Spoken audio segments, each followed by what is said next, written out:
Seberapa besar pengaruh brand dalam rangka penjualan atau likuiditas? Bila perusahaan mempunyai kewajiban terhadap negara, yaitu pajak yang dilihat dari tax clearance yang dikeluarkan oleh Ditjen Pajak. Berapa besar sih pengaruh brand dalam rangka penjualan atau likuiditas perusahaan? Kita jawab sampai situ dulu ya. Pertanyaan itu. Kita sudah bahas selama beberapa minggu terakhir ini bahwa pengaruh brand itu terhadap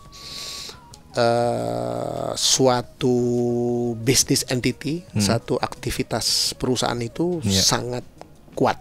Tadi saya katakan bahkan brand itu sebagai bagian dari intangible asset atau goodwill, tapi sekarang brand itu nampak-nampaknya sudah berdiri sendiri. Dalam itu punya peran yang luar biasa dan sangat diakui dalam dekade hampir 15 tahun terakhir ini. Sehingga jawabannya memang pengaruh brand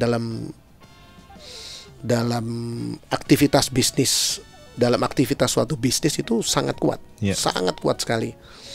Dan bagaimana besar pengaruh itu hanya bisa diukur kalau kita tahu berapa kontribusi dari merek atau brand tersebut kepada corporation, kepada satu bisnis. Nah, bagaimana menghitung kontribusinya itu adalah yang kita bicarakan selama 5 minggu itu dengan brand valuasi. Nah, kemudian hubungannya dengan tax. Salah satu aplikasi kita juga pernah bahas beberapa minggu yang lalu, Mas Anto, ketika kita bicara tentang aplikasi pemakaian dari brand valuasi, salah satunya adalah untuk tax planning. Bagaimana merencanakan tax supaya tax kita itu efisien, tax kita itu strategis dan sebagainya. Nah, itu salah satu fungsinya itu adalah dengan melakukan brand valuation. Jadi walaupun tidak ada, seolah-olah tidak ada hubungannya dengan brand valuasi, itu bisa dijawab dengan satu kata kunci, yaitu brand valuation. Brand valuation itu akan mengukur bagaimana kontribusi suatu merek terhadap satu brand, terhadap suatu business entity secara keseluruhan. Kemudian brand valuation itu juga menjadi kontributor yang penting dalam melaksanakan yang disebut tax planning. Yang hubungannya tadi dengan pajak.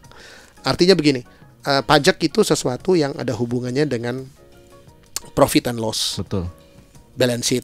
Nah, di dalam perhitungan itu ada hal-hal yang memang harus bisa kena pajak, ada yang bisa nggak kena pajak gitu. Nah, fungsi brand valuasi itu menjernihkan hal itu, sehingga dari jauh-jauh kita sudah tahu berarti kita mesti reserve tax untuk tax payment sebesar sekian.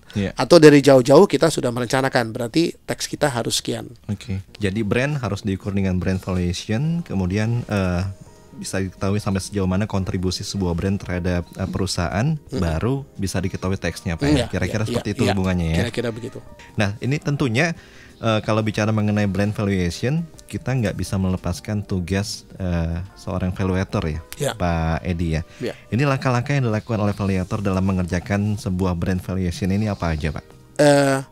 Langkah-langkahnya, stepnya itu sebetulnya ada 5. Ada 5 secara umum ya. Jadi secara umum ada 5. Pertama-tama yaitu biasanya si valuator, si penilai tersebut atau company yang melakukan valuation itu mengirimkan kuesioner. Pertanyaan ya. Kuesioner itu di dalam kuesioner itu sebetulnya berusaha untuk menyamakan persepsi yang klien mau itu seperti apa, supaya jangan nanti dilakukan valuasi sudah jalankan, wah salah, maksud gue bukan ini, yang gue lihat itunya gitu. Jadi sebetulnya mereka kirim kuesioner. Nah, kuesioner itu bisa bolak-balik, sehingga bilang dalam kuesioner itu misalnya tentu perusahaan itu bergerak dalam industri apa, bagaimana statusnya sekarang, kemudian bisnisnya sendiri sebetulnya apa, industrinya seperti apa. Kemudian yang paling penting sebetulnya tujuan dilakukannya evaluasi. Dulu kita bicarakan ada tujuan yang sifatnya internal, ada yang eksternal. Internal dalam arti misalnya harus dilakukan untuk masalah strategi ke dalam, untuk penataan brand, untuk dan sebagainya. Eksternal itu misalnya karena ada yang naksir, sehingga harus pertimbangkan gitu loh. Bagaimana proses perjodohannya dan sebagainya gitu loh. Ini kuesionernya diberikan pada penjual atau tidak, diberikan kepada yang meminta valuasi jasa. Ya, bisa saja itu adalah si penjual, pemilik brand owner, bisa juga adalah si acquire, orang calon yang berminat. Atau asumsinya begini Pak, siapapun yang minta itulah klien dari si evaluator. Nah, dia harus memastikan bahwa mereka punya kesamaan pandang, pesan pendapat bahwa yang diminta nasi goreng, ikan asin, ya kita kasih nasi goreng ikan asin gitu. Jangan bisa nasi goreng ikan asin dikasihnya nasi pecel gitu. Jadi bisa dari pihak pembeli atau penjual? Bisa, dari mana? Pokoknya kliennya siapa? Siapa yang minta dilakukan valuasi tadi. Jadi itu questionnaire. Itu yang pertama. Yang kedua adalah setelah questionnaire itu dilakukan, kemudian si evaluator atau valuation company itu, valuation firm itu minta si klien itu untuk mengirimkan laporan keuangan selama minimum 3 tahun terakhir, kebanyakan itu 3-5 tahun terakhir, beserta dokumen-dokumen yang terkait dengan laporan keuangan itu. Jadi yang membackup semua laporan keuangan itu termasuk juga adalah research report, pajak. Nah, terus kemudian riset apa yang menunjukkan misalnya kalau brand saya ini market leader, dari mana taunya? Dari report. Oh, saya taunya dari majalah ini keluar sebagai market leader, market share-nya sekian, ini sekian. Kemudian saya punya share of voice sekian, share of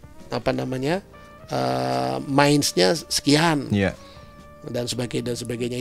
Itu harus disertakan, karena dengan adanya begitu analisanya itu menjadi lebih komprehensif, lebih holistik.